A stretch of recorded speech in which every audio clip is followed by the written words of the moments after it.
오늘은 아름다운 비명이라는 제목으로 함께 말씀을 나누도록 하겠습니다. 곳곳에서 붙어있는 현수막을 보면 국가재난지원금을 신청하십시오 라는 그런 현수막이 있죠. 이것을 가지고도 여러 가지 의견들이 있습니다. 나라가 돈이 많냐 지금 읽어가지고 이렇게 이야기하기도 하고, 또 우리가 사는 지역에서만 또 쓰일 수 있다 보니까 이사 갔는데 어떻게 하냐 이런 여러 가지 의견들이 많이 나옵니다. 그런데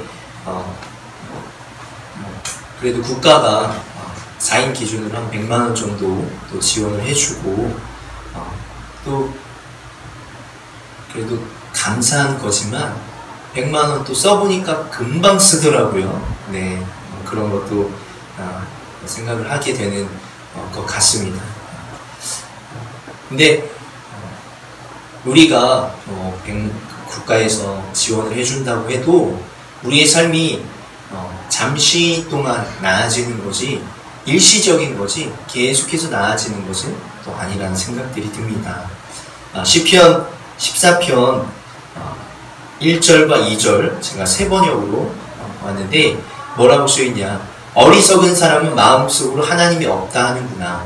그들은 한결같이 썩어서 더러우니 바른 일을 하는 사람이 아무도 없구나. 이렇게 이야기를 합니다. 이 세상에서 둘 중에 하나인 것이 있죠. 바로 무엇이냐면 여러 가지 생각하시겠지만 제가 얘기하고자 하는 것은 하나님이 계시거나 계시지 않거나입니다. 즉 하나님이 있거나 없거나 라는 거죠. 성경에서는 뭐라고 이야기를 하죠? 하나님이 없다라고 하는 사람은 어리석은 사람이다 라고 이야기를 하고 있습니다. 과거에도 그랬고 오늘날도 마찬가지이지만 하나님이 없다고 주장하는 사람들이 있습니다. 근데 또 반대로 하나님이 있다고 주장하는 사람들도 있죠. 아멘. 하나님이 없는 인생은 어떠할까요? 우리는 하나님이 없는 인생이나 있는 인생이나 마찬가지로 우리는 늘 무언가를 쫓아 살아갑니다. 여러분은 무엇을 쫓아 살아가십니까? 돈이나 행복이나 사랑이나 취미나 아니면 새로운 것, 이런 것들 늘 우리는 쫓아 살아가죠. 그런데 이 세상의 것은 절대로 만족을 줄 수가 없습니다. 채울 수 없는 거죠. 내가 만족한 줄 알았지만 나중에 보니까 또 부족해져 있어요. 그러면 또 채우려고 하는데 그것이 채워지지 않는다는 거죠.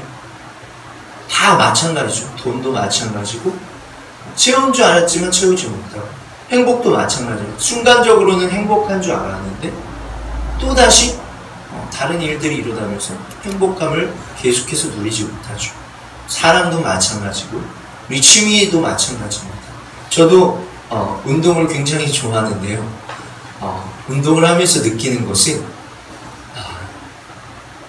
더 잘하고 싶어요. 그런데 더 잘하지 못하더라고요. 잘할 때도 있는 거죠. 다 마찬가지일 줄로 생각합니다.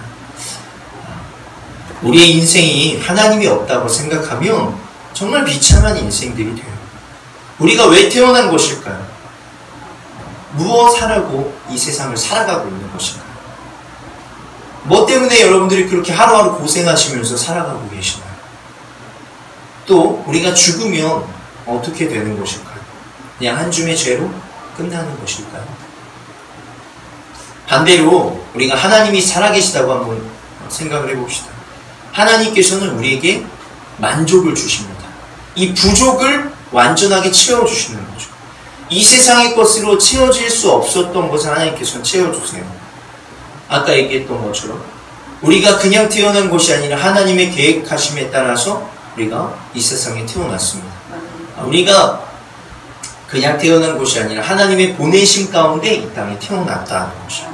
그리고 우리는 이 세상 사람들에게 하나님과 또 하나님의 사랑을 전하기 위해서 살아가야 하는 것이죠. 하나님께서 이것을 원하시고 바라시기 때문입니다. 그리고 그것으로 끝나지 않습니다. 우리가 죽으면 하나님이 계신 천국에 갑니다. 아멘. 어떤 종교의 신도 이 세상의 시작과 과정, 끝, 인생의 시작과 과정, 끝에 대해서 말하지 않습니다. 또한 어느 종교의 신도 사람을 사랑하지 않습니다. 이용하거나 자신들에게 절대적인 복종을 이야기하죠. 강요하죠. 그러나 하나님만이 참 신이며 우리 아버지가 되어주신다. 아멘. 이 세상을 살아가면서 오는 고난, 고통, 아픔, 그 어느 것도 하나님의 사랑에서 끊을 수 없다. 이렇게 이야기를 하고 있습니다. 국가재난지원금 잠깐 받아봤자 일시적이다라는 거죠. 그러나 하나님께서 주시는 사랑은 영원하다라는 것이에요. 우리는 이 고통과 고난, 아픔에서 주 안에서 극복하고 또 이겨낼 수 있다라는 것이에요. 아멘. 누가 지혜로운 사람일까요? 2절에 보면 하나님께서 하늘에서 사람을 굽어보시면서 지혜로운 사람이 있는지 하나님을 찾는 사람이 있는지를 살펴보신다. 이야기를 합니다. 즉 하나님을 찾는 사람이 지혜롭다라고 이야기를 하고 있습니다. 우리 지금 하나님에 대해서만 이야기를 하지만 지혜로운 사람은 어떤 사람이에요? 내 인생에 대해서, 이 세상에 대해서, 신에 대해서 고민해보는 사람이 지혜로운 사람일 것입니다. 과연 하나님이 있는지 없는지 이런 부분들에 대해서 좀 쉽게 하기 어려운 고민들, 질문들이겠지만 이런 고민과 질문들을 하는 사람이 지혜로운 사람이다 라고 생각이 됩니다. 여기 계신 분들도 이런 고민을 하고 또 아직 해답을 찾지 못하신 분들도 있을 것입니다. 그러나 잠언 8장 17절에 보면 나를 사랑하는 자들이 나의 사랑을 입으며 나를 간절히 찾는 자가 나를 만날 것이다. 아멘. 정말 감사한 일은 무엇이냐면 하나님께서는 하나님을 찾으며 만나주신다. 아멘. 하나님의 사랑을 구하면 하나님의 사랑을 입는다. 아멘. 하나님이 계신지요 안 계신지 아는 것은 여러분이 한번 직접 찾아보는 거죠. 그런데 하나님께서 어떻게 하신다고요? 만나주시고 살아계심을 증명한다는 거죠. 여기 계신 분들도 하나님의 사랑을 경험해서 하나님을 믿는 분들도 있겠지만 그렇지 않은 분들도 있을 거예요. 아니면 흔들리는 분들도 있을 거예요. 과거에는 내가 믿었지만 지금은 잘 모르겠다. 이렇게 하시는 분들도 있을 거예요. 뭐라고요? 하나님을 찾아봐라. 아멘. 여러분이 하나님을 구하시면 하나님을 만날 수 있을 것입니다. 아멘. 그렇기 때문에 저도 지금 이 자리에 있는 곳이에요. 오늘 함께 나눌 말씀은 시편 16편입니다.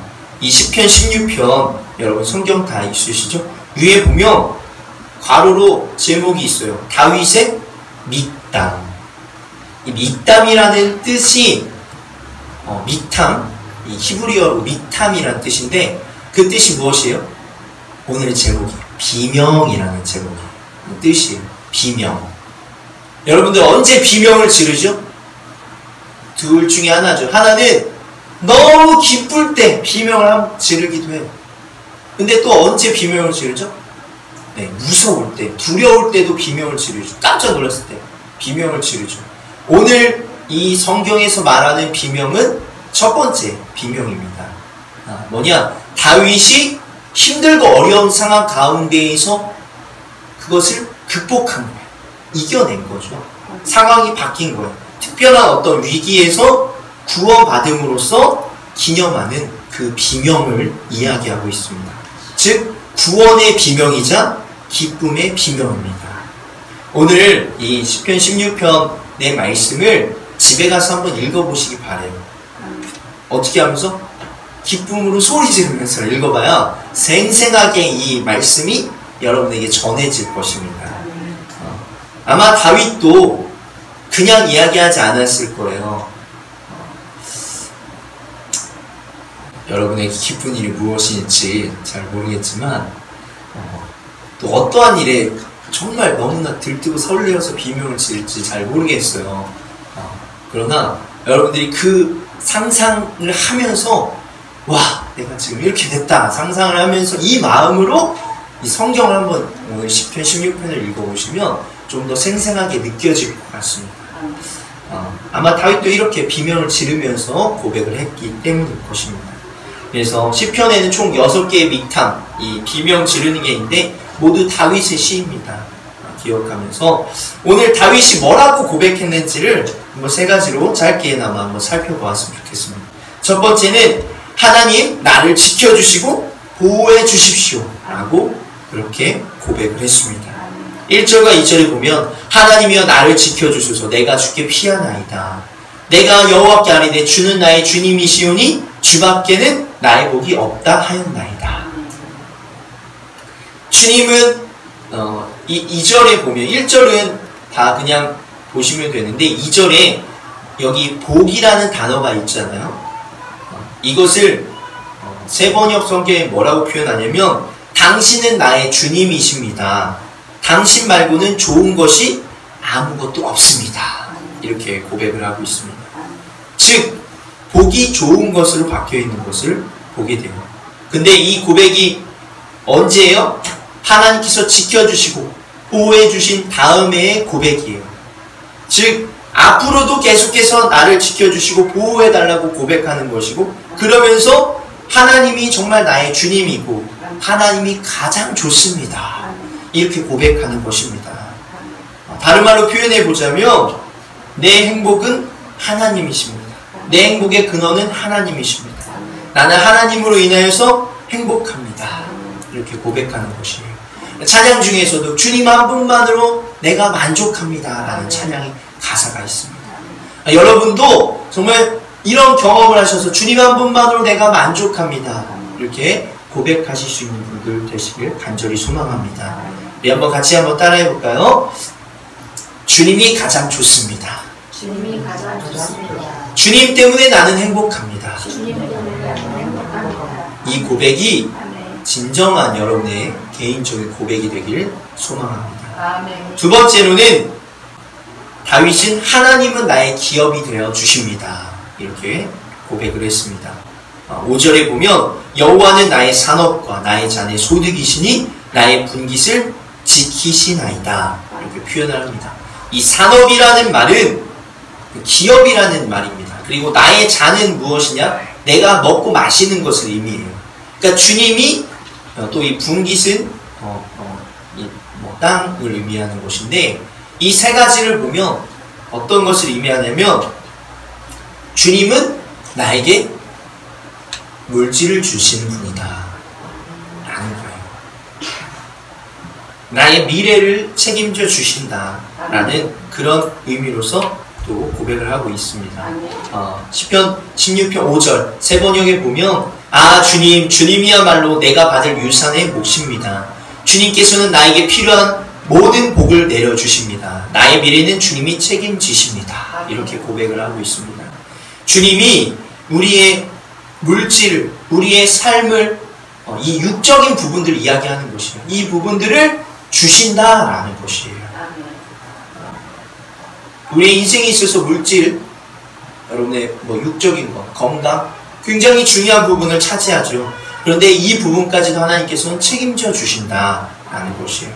하나님은 우리에게 믿음만을 강조하시는 분이 아닙니다. 또 의미 없는 어떤 희생을 강조하시는 분이 아닙니다. 하나님은 우리의 모든 것을 주관하시고 우리의 인생을 책임져 주시는 분이시다라는 것이에요. 그래서 하나님께서 늘 7절 8절에 보면 지혜를 주시고 우리의 길을 인도해 주신다 이렇게 또 고백을 하고 있죠.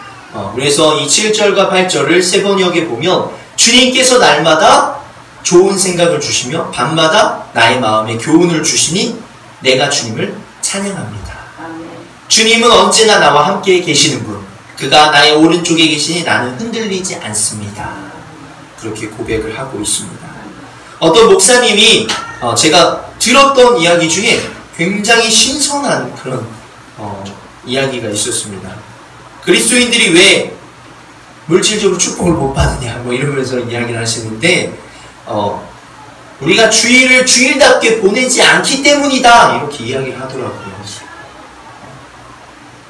그러면서 자기 교회 다니는 분들은 물질의 축복을 받는다고 이렇게 이야기를 하더라고요. 제가 이게 참 진짜 비결일지 모르겠지만 제가 비밀스러운 비결을 알려드리면 먼저 첫 번째로 뭐냐면 주일을 예배해라. 하나님을 예배하는 날로 보내라. 이야기를 하는 거지. 다른 거 하지 말아라는 거죠. 두 번째는 주의를 안식해야. 즉 푹 쉬라는 거예요. 네.